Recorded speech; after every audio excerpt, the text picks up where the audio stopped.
Today, we are going to be fitting performance mods to this Subaru Impreza. If you're new to the channel, then welcome to the project. Over the last few weeks, we've been rebuilding this from this state to looking like this. If you're already subscribed, welcome back. And today is going to be a good video because we've got plenty to do in this video because we're fitting not one, not two, but 3 major performance upgrades to this Impreza. Apparently I'm losing a lot of retention on these intros, so I'm going to make it as short as possible. Let's dive straight into episode 7 of the Impreza rebuild. Let's go. The first thing we're going to do is going to upgrade these old nasty crusty springs to a set of brand new second-hand Meister R coilovers. And I've got these because they're supposed to be a nice balance between stiff round corners and not stupid stiff on the road. Now, as you can see, these are not brand new. When they were listed, they said that the front springs could do with being replaced. So that's exactly what we're going to do. Starting with this one, because as you can see, the spring is actually broken here. I've watched a couple of videos on how to do this. Fingers crossed. These are the replacement springs from Meister R. I think they were about 40 quid. So let's get those open first.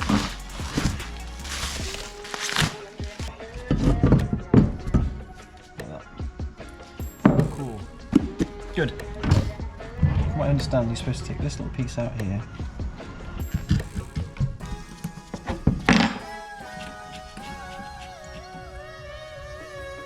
That comes off with a 14.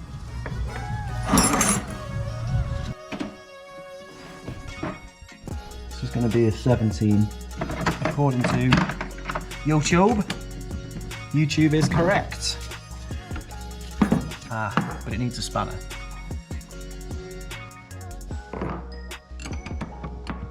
And a 5 Allen bolt. Nice. So. Okay, that's not moving. It's slightly concerning.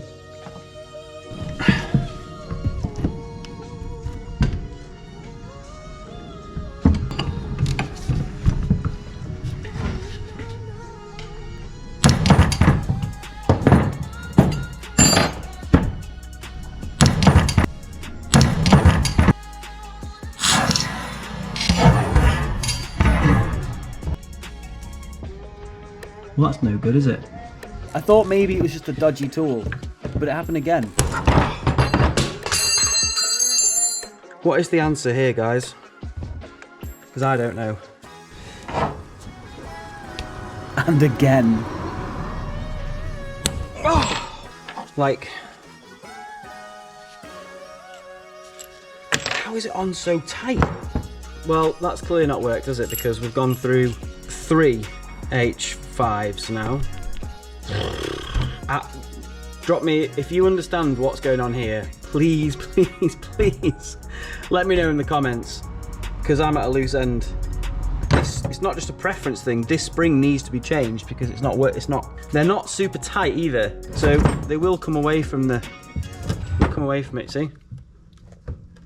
So they're not like rammed up super tight either. I can't understand what it is. If you've got any advice, drop a comment. Cool. On to the next thing. Right, hopefully the back springs are going to work. Let's put the rear coilovers on because can't do anything with the front ones at the moment, but the rear ones have got recently new springs, so they should be all right. Not gonna lie, I was trying to be really positive after snapping 3 Allen keys earlier in the day, but once the wheels came off, it was not encouraging news. So as you can see, it is pretty dirty, muddy, rusty, whatever you want to say. There's not a huge amount of rust, but there's like, that's not going to come out easily, is it? I think I want to get this bit off first, and then I'll detach it from the top. Because if we can't get this off, God knows what we're going to do. Right, let's work on this bit first. Let's get this off from this side. Take it from there. Right, well that could have gone a lot better. All the bolts seized on the front and back struts. So I've sprayed them with a penetrant, like WD-40 penetrant. Hopefully overnight they'll go off. but we ain't gonna get the coilovers done in this video.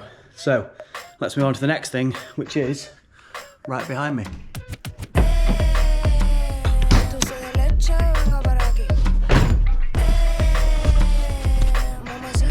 Much more like it. Let's go. So what we're going to be doing is taking out this intercooler here, which directly feeds cold air into the turbo, which is back there. This is what that massive scoop is on the front. It's to direct cold air through the scoop into the air cool. All this does is it takes hot air out of the engine, gets cooled down and gets fed into the intake for the turbo, the cold intake for the turbo. Apparently it's much more efficient to have a front mounted intercooler sat behind the grille. So let's start off by taking this intercooler out, and then we'll start putting the maze together of all these pipes. Let's get cracking. First up, these don't come with instructions, so I laid out all the pipes on the floor to try and make some sense of it. Then it was a case of undoing all the bolts, all the hoses, all the clips, all the clamps to try and get this intercooler off. And after a little bit of gentle persuasion and some not so gentle, it came out, leaving all that space at the top of the engine. Next, we were ready to take the crash bar off and put the intercooler in its place. Just once I decided which way around it went. Can't be right. Let's go around again. Yeah. Should have all that stuff on top. It took me way too long to figure out which way it went and how it all worked. But I guess that's part of it. And last job on the list is to figure out where all of these pipes go. And it's not as easy as I first thought. Right, I've done a bit of thinking, a bit of Googling, a bit of YouTubing. Shout out Lee Lockwood. I think I know where we're going. A few things to do. We've got to take the coolant tank out. They do give you a spare, which kind of fits, hopefully. Take the airbox out and just get it all connected up really, and all tight and sealed. And that should be it. Let's go. To say this was a pain would be an understatement. But in fairness, the kit does fit absolutely perfectly. There's even a part where it pops out of the engine bay into the wing and back under so it can make the angles. It's really well designed, and after a little bit of fettling, everything was going well. And all the pieces were in, apart from the last one. And then this piece connects under there and goes up to there. Easy. And to be fair, it did go in pretty easily, but it's very specific which way you have to have all the pipes and cables laying over or under each other. Otherwise, the bonnet doesn't shut properly.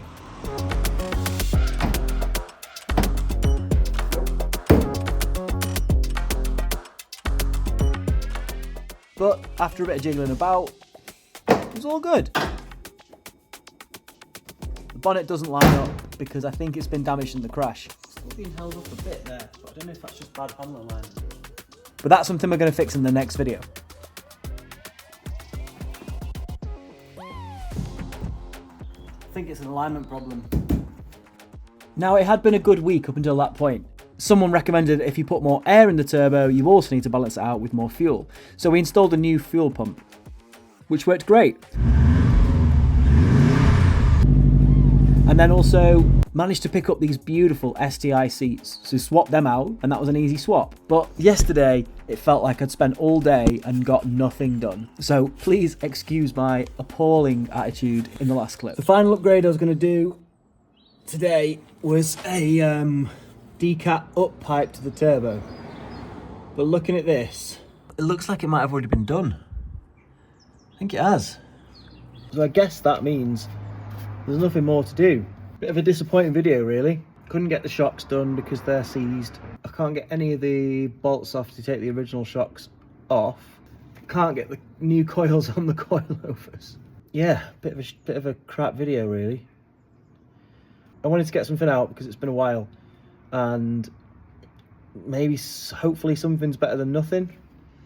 We'll see how it edits together, see if it's any interesting. Got the fuel pump done though, that's a good thing. Got the seats in, new seats in, they look mint. And what else do we do? Oh yeah, the front mount intercooler. Well, bit of a disappointing end to the video, but I'm not going to ask you to subscribe, because if you're not already subscribed, this ain't going to be the video. This ain't going to be the video that convinces you. All I'll say is come back next week, and there'll be a great big video. next week, where everything's going to get fixed. And then hopefully we'll be ready for paint. But what's happening with paint is going to be quite interesting, so watch this space. Cool. Thanks for watching. I mean it. Thanks for sticking with me on this one. We'll get through it. Peace out.